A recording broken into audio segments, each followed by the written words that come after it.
Toda aventura começa com um sonho. Já parou para pensar como era difícil viajar sem as estradas? Esse foi o desafio encarado por 3 brasileiros no início do século passado. Eles sonharam em ligar as 3 Américas por uma gigantesca estrada, a Carretera Pan-Americana.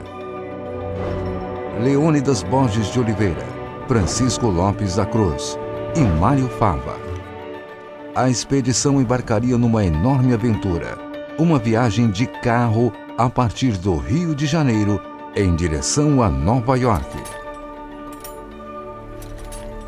Mário Fava, paulista de Bariri, sonhava em conhecer os Estados Unidos e tinha apenas 21 anos quando soube da expedição. O mecânico original havia desistido e ele não pensou 2 vezes antes de se oferecer. Nada mais seria como antes.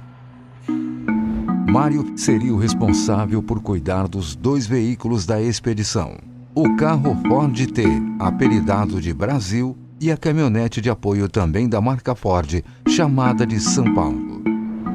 Equipado com um motor de 4 cilindros com 20 cavalos de força, o Ford T tinha 2 marchas para frente e uma ré. Atingia até 75 km por hora. O modelo revolucionou a indústria da época. A aventura começou no dia 16 de abril de 1928. A expedição partiu do Rio de Janeiro rumo a Petrópolis para serem recebidos pelo presidente Washington Luiz. Já no trajeto, passando pelo Pantanal, uma onça ataca Mário Fava. Foi salvo por seu companheiro Francisco e pelos índios que viviam no local. As dificuldades continuaram.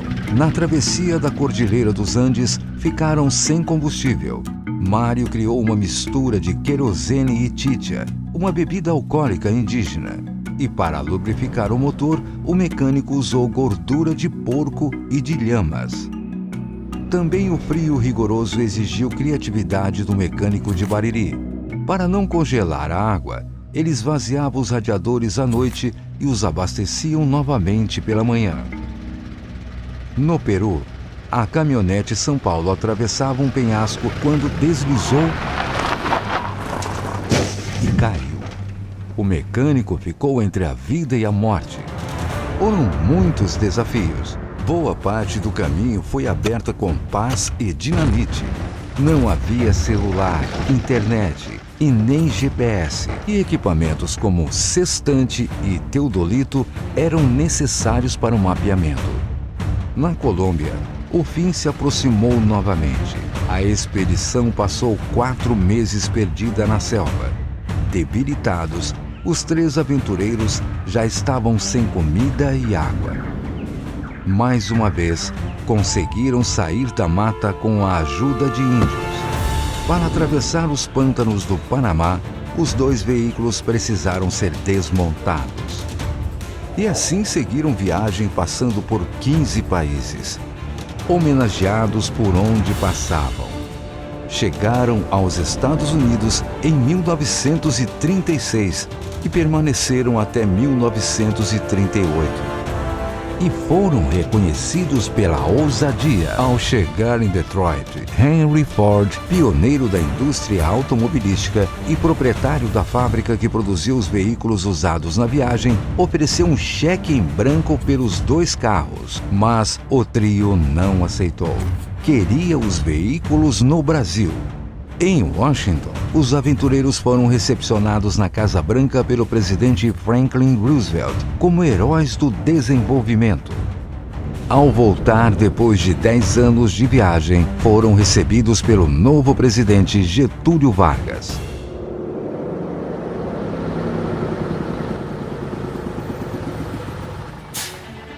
Mário Fava retorna a Bariri para reencontrar sua mãe.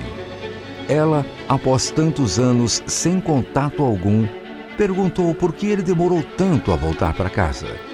Mário, emocionado, apenas respondeu: "Eu não sabia que era tão longe."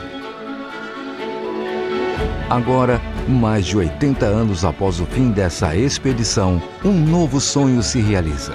A fundação do museu que leva o nome do intrépido mecânico baririense.